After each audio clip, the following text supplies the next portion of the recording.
എനിക്ക് ഷോർട്ടേജ് ഉള്ള മരുന്നിന്റെ ഒക്കെ ഫുള്ളൊരു ഡീറ്റെയിൽസ് തരണേ. അതാ ഞാൻ ചെയ്തോണ്ടിരിക്കുന്നത്. ഒന്ന് സ്പീഡിൽ തരണമെന്നാ പറഞ്ഞ്. അതെ, ഇത് ടൈപ്പ് ചെയ്യുന്ന സാധനമാണ്, ഇത്ര സ്പീഡേ ഉണ്ടാവുള്ളൂ. രാത്രി ചാറ്റ് ചെയ്യാൻ ഇതിനൊക്കെ സ്പീഡാണല്ലോ. ഞാൻ അറിഞ്ഞ് എന്ത് മെഡിക്കൽ റിപ്പോർട്ടിലൊരു ചുറ്റിക്കളിയൊക്കെ. എന്തായി, കല്യാണം നടക്കുമോ അതാവൻ തേച്ചിട്ട് പോവൂ? ചുമ്മാതിരി അങ്ങനെയൊന്നും പറയാതെ. ഞങ്ങൾ അടുത്ത ഞായറാഴ്ച ഒരു ടൂർ പോവാൻ പ്ലാൻ ചെയ്തേക്കുക. ടൂറാ? നിങ്ങൾ രണ്ടും മാത്രമോ? അവൻ മെഡിക്കൽ റെപ്പാണ്, അവന് മെഡിക്കൽ റേപ്പ് ആക്കരുത്. ഒന്ന് പോങ്ങോട്ട്. അല്ല, സൂക്ഷിക്കണം. അവരൊക്കെ ബന്ധങ്ങളൊക്കെ ഉണ്ടെന്ന് പറഞ്ഞിട്ടേ. ഇത് തമാശ കളിയല്ല, ഇത് റിയൽ ആയിട്ടുള്ള ലവ്. അല്ല, റിയൽ ഉണ്ടെങ്കിൽ നല്ലതാണ്. അത് നമ്മൾ ആഗ്രഹിക്കുന്നത് അത് മാത്രമേ ഉള്ളൂ.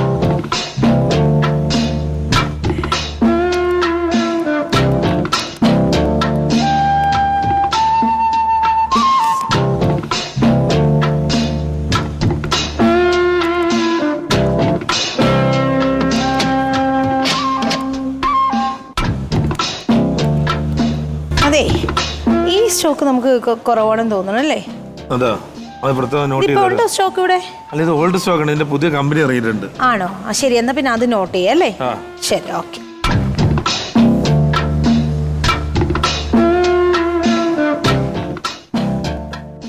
അതെ, ഞാൻ പിന്നെ അല്ല വിജയണ, എന്താ ഇവിടെ? എന്താ ഇവിടെ? എന്താ എന്റെ ഒരു ഫ്രണ്ട്സിനെ കാണാൻ ഇവിടെ വരാന്ന് പറഞ്ഞു മെഡിക്കൽ സ്റ്റോർ. ശരി ശരി, സുഖാണല്ലോ അല്ലേ? അറിയാന്നുള്ളതാണോ? പിന്നെ എനിക്ക് നല്ലതായിട്ട് അറിയാന്നുള്ള ആളാ. ശരി. അതെ, ഞാനേ 4 മണിയാകുമ്പോ നേരത്തെ പോകും കേട്ടോ.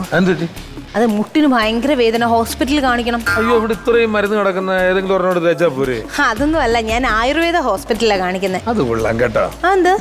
ഇംഗ്ലീഷ് മരുന്നിന്റെ ഇടയ്ക്ക് തൊട്ടാ രാവിലെ തൊട്ടാ ഇരിക്കുന്നത്. എന്നിട്ട് നീ മാത്രം ആയുർവേദ മരുന്നിൽ പോകുമ്പോ? അതെ, ഇത് വല്ലതും കഴിച്ചാലേ സൈഡ് എഫക്റ്റ് ഉണ്ടാവും. നമ്മൾ നമ്മുടെ ആരോഗ്യം ശ്രദ്ധിക്കണ്ടേ? ഇവിടെയും കൂറ അവിടെയാണല്ലേ? അതെ, അച്ഛനൊരു നെഞ്ചിരിപ്പ്. ഏത് പള്ളിയില്? എന്ത് നെഞ്ചരിപ്പ് ഉണ്ടെന്ന് പറഞ്ഞു? നെഞ്ചിരിപ്പല്ല, അച്ഛന് ഭയങ്കര നെഞ്ചിരിപ്പ്. നെഞ്ചരിപ്പ്. അപ്പൊ പിന്നെ ഭാര്യ ഇപ്പൊ വിളിച്ചു പറഞ്ഞു എന്തെങ്കിലും ഗുളിക മേടിച്ചിട്ട് വരാൻ. തുണ്ടുണ്ടോ? മൊബൈൽ വാട്സാപ്പിലുണ്ട്. ഭാര്യ അയച്ചു തന്ന തുണ്ട് മരുന്നിന്റെ. അതെ.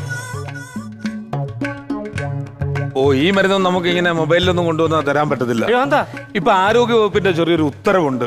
ഏതെങ്കിലും അംഗീകൃത ഡോക്ടർ അവര് ഒപ്പിട്ട് അത് സീല് ചെയ്തതിനകത്ത് മാത്രമേ നമുക്ക് മരുന്ന് കൊടുക്കാൻ പറ്റത്തുള്ളൂ. അങ്ങനെയാണ് നമുക്ക് പറ്റുന്നത്. അല്ല, അച്ഛൻ ഈ നെഞ്ചിരിച്ചിലോണ്ട് കിടന്ന് പൊളയൂ, അതാ ഞാൻ പറഞ്ഞു. അത് പറഞ്ഞിട്ട് കാര്യമുണ്ടോ? നമുക്കിപ്പോ പുതിയ നിയമവും ഉത്തരവും ഒക്കെ നമുക്കാണ്, നമ്മുടെ ജോലി പോകുന്ന കേസാണ്. അപ്പൊ അച്ഛനോട് പറയൂ ശകലം വേറെ ഏതെങ്കിലും. ഞാൻ നേരത്തെ വന്നപ്പോ എന്തോരം മരുന്നാ എനിക്ക് തന്നിട്ടുള്ളത്? എനിക്ക് ഓർമ്മയുണ്ട്. കഴിഞ്ഞ പ്രാവശ്യം ഇയാൾ ലൂസ് പോർഷൻ എന്ന് പറഞ്ഞ് വന്നത്. എത്ര ഡോക്ടർമാരെ കാണിച്ച് മാറിയില്ല. ലാസ്റ്റ് ഇവിടെ വന്നതിന് ശേഷം മാറിയത്. മാറിയാ? അതെ. ഇപ്പൊ എങ്ങനെ പോകുന്നുണ്ട് ലൂസ് മോഷൻ? ഇപ്പൊ കറക്റ്റ് മീറ്ററിലാ പോണേ. അതാണ്.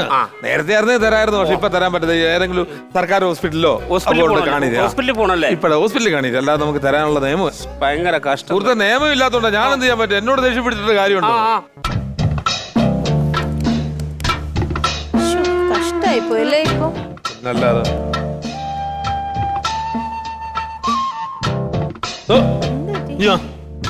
ഇവിടെ വാ. എനിക്ക് മനസ്സിലായി ഒരു മാനസിക പിരിമുറുക്കം. എന്താ നീ മൈൻഡ് ചെയ്യണ്ട, അങ്ങോട്ട് എന്താ? അല്ല, എനിക്ക് പിടി കിട്ടി. 10-20 വർഷം കൊണ്ട് ഞാൻ ഈ ഫീൽഡിൽ ഇരിക്കുന്നതല്ലേ. അപ്പൊ ഇങ്ങനെ വന്ന് കിടക്കുന്ന കാണുമ്പോ നമുക്കറിയാം. ഞാനത് എങ്ങനെ ചെറുപ്പക്കാരല്ലേടോ തനിക്കൊക്കെ ഇത്? ഞാനതെങ്ങനെ പറയുന്നു? അയ്യേ, അത് പിന്നെ എന്തിനാണ് ഇത് മെഡിക്കൽ സ്റ്റോറിൽ വെച്ചേക്കണത്? അല്ലെങ്കിൽ എനിക്ക് അറിയാവുന്ന ആൾക്കാരൊക്കെ, അത് കുഴപ്പമില്ല. അത് ഞാൻ എടുത്തരാം. അത് ഏതാ വേണം? 3 എണ്ണം ഉള്ള വേണോ 10 എണ്ണം വേണോ? 10 ആയിക്കോട്ടെ. 10 തീരുമാനിച്ചറിയിരിക്കാണ്. എടുത്തരാം, കുഴപ്പമില്ല. ഇതൊക്കെ ഇന്നത്തെ കാലത്ത് ചെറുപ്പക്കാര് പെണ്ണുങ്ങൾ വന്നൊരു മടിയില്ലാതെ മേടിക്കുന്നത്. അപ്പോഴാണ് ഇയാള് പൈസ എടുത്തു, ക്യാഷ് എടുത്തു.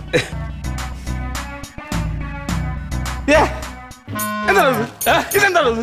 എന്തുവാ? ഞാൻ അത്രക്ക് മോശക്കാരനാണോ സാധനം കൊടുത്തത്? എന്തു പറ്റി? ഇതെന്താണിത്? അല്ല, ഇത് മേടിക്കാനല്ലേ വന്നേ? ഇത് മേടിക്കാനല്ലെന്ന് വന്നത്. പിന്നെ ക്രിമിയടിയുടെ അസുഖം എനിക്ക്. അപ്പൊ ക്രിമിയടിയുടെ ഗുളിക ഞാൻ ചോദിക്കാൻ വന്നത്. നിന്റെ വിരവലും കാര്യങ്ങളൊക്കെ കണ്ടപ്പെട്ടാ എടാ ക്രിമിയടിയുടെ അസുഖം നീ കടയിൽ കയറാടാ അങ്ങോട്ടിക്കടാ. എടാ ക്രിമിയടിയുടെ അസുഖം ഉണ്ടെങ്കിൽ നീ എന്ത് ചെയ്യണം? വന്നത് ചോദിക്കണം. അത് അത്രയും വലിയ കുഴപ്പമാണ്. അത് അസുഖമല്ലേ? അത് ഇത്ര ഒച്ച പറയേണ്ട കാര്യം. അതെന്ത്? ഞാൻ ലൈൻ അടിക്കുന്ന പെണ്ണിന്റെ കൂട്ടുകാരിയാ. ലൈനടിക്കുന്ന പെണ്ണിന്റെ കൂട്ടുകാരിയാ. എല്ലാം പോയില്ലേ? അതെ, ക്രിമിയടിയുടെ അസുഖം ആരുത് വിഷയാ കേട്ടാ.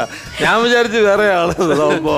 എന്റെ കൂട്ടുകാരി പ്രേമിക്കുന്ന ആളാ. പറയല്ലേ, നാറ്റിക്കരുത്. ഇല്ല ഇല്ല, ഒരവസ്ഥ കൊണ്ടാണ്.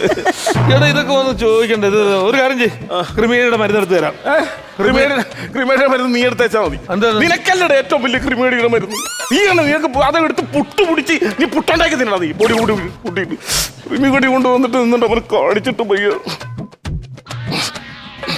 നാളെയാണ് നാളെയാണ് നാളെയാണ് നാളെയാണ് നാളെയാണ് നാളെയാണ് പറഞ്ഞു കൊടുക്കട്ടെ. ഓ എടുത്തു. നാളെയാണ് നാളെയാണ് നാളെയാണ് നാളെയാണ് നാളെയാണ് നാളെയാണ് നാളെയാണ് 50 ലക്ഷം നിങ്ങളെ മാടി മാടി വിളിക്കുന്നു. ഏയ്! ഇഞ്ഞി വാ. ആ ഇത് വിനോദല്ലേ ഇത്? ആ പഴയ മെഡിക്കൽ ട്രിപ്പ്. വിനോദേ ആ, ആ, എന്തുവാടാ? ഡേയ്! എന്തുവാടാ ഈ പരിപാടി? നീ എന്താ ഇപ്പൊ ഈ പരിപാടി? ഇത് ലക്ഷങ്ങളുടെ ബിസിനസ് അല്ലേ? പണ്ട് നീ മെഡിക്കൽ ട്രിപ്പ് ലക്ഷങ്ങളുടെ ബിസിനസ് അത് പറഞ്ഞ് നടത്തിക്കൊണ്ടിരുന്നത്. ഉത്തരവൊക്കെ അറിഞ്ഞില്ലായിരുന്നോ? ഉത്തരവ് പറഞ്ഞു ഞാൻ പറഞ്ഞോണ്ടിരിക്കുകയാണ്. ഉത്തരവ് അറിഞ്ഞായിരുന്നോ? അറിഞ്ഞായിരുന്നു. പിന്നെ ഈ വലിയ വലിയ ബ്രാൻഡഡ് കമ്പനിയുടെ സാധനം കൊണ്ട് നടന്നിട്ട് നമുക്ക് വല്ല മെച്ചമുണ്ടോ? അത് ശരിയാണ്, പഴയ അണക്കൊല്ലം കൊണ്ട് കമ്മീഷൻ കേറുന്നില്ല അല്ലേ? അതുകൊണ്ട് മെഡിക്കൽ ട്രിപ്പ് ഒക്കെ നിർത്തി. മെഡിക്കൽ സർക്കാരിന്റെ ഉത്തരവ് കാരണം. ഉത്തരവ് കാരണം ആ എന്നാ നടക്കട്ടെ. ഉടനെ ഇതും പൂട്ടും. ഉടനെ ഇതും പൂട്ടും. മരുന്നാക്കടുത്ത് വളയ്ക്കാടാ. ഒരെണ്ണം എടുക്കട്ടെ. വേണ്ട വേണ്ട വേണ്ട കൊണ്ടുപോ. വലിയ വലിയ മരുന്നുകളൊക്കെ മേടിച്ച് കമ്മീഷൻ മേടിച്ച് ലക്ഷങ്ങൾ ഉണ്ടാക്കി നടന്നവനാ. ശരിയാ, ഇപ്പോഴത്തെ ഇപ്പൊ എന്താണ്ട് ഉത്തരവ് ഇതാണ്. വല്ലാത്ത പ്രശ്നം ഇപ്പൊ അല്ലേ? അതുകൊണ്ട് എന്ത് മനസ്സിലാക്കാം? എന്ത് മനസ്സിലാക്കാം? മനുഷ്യരെ കൊന്നു തിന്നുന്ന വൈദ്യശാസ്ത്രം ഇനിയും തുടർന്നാൽ തുടർന്നാൽ പല നാൾ കള്ളം ഒരു നാൾ പിടിക്കപ്പെടും. ശരിയാ.